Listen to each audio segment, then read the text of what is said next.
Zelensky just, the guy was just disrespectful to Trump in the White House and also disrespectful to JD Vance as well. Like, these are respectful figures, and if you are actually knocking on someone's doors and asking them for help, you should be polite, you should be grateful. I guess under the Biden and Harris administration, the guy was just too entitled. It felt like the whole world or the whole Western world owe him something. I guess the guy even felt like China owed him something, but in fact, we owe him nothing.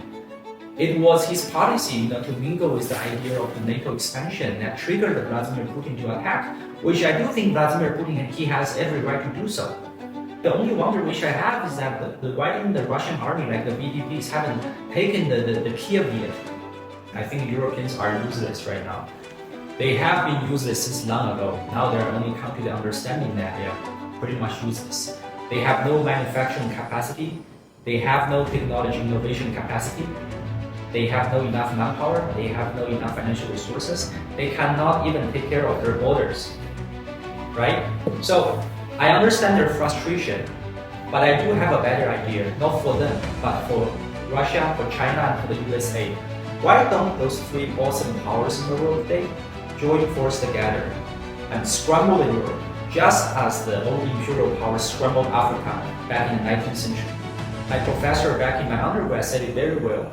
The strong do what they can, and the weak suffer what they must. The Europeans are just in the weaker side, and they are in the losing side, all due to their own sense of entitlement and their laziness for decades already.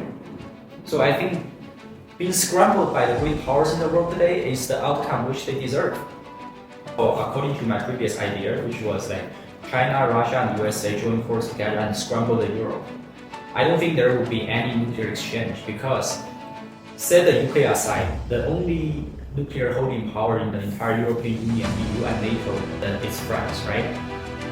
I mean, you could either convince France to stay neutral, or that country will be exterminated or wiped off from the map. Or the USA, the Russia, and China could launch a joint nuclear strike on the French, and they should disarm their second strike capacity in the first round of the nuclear strike. I don't see any danger out from that. There would be huge danger if China, USA, and Russia are in a war against each other. That would be a huge danger for the human civilization.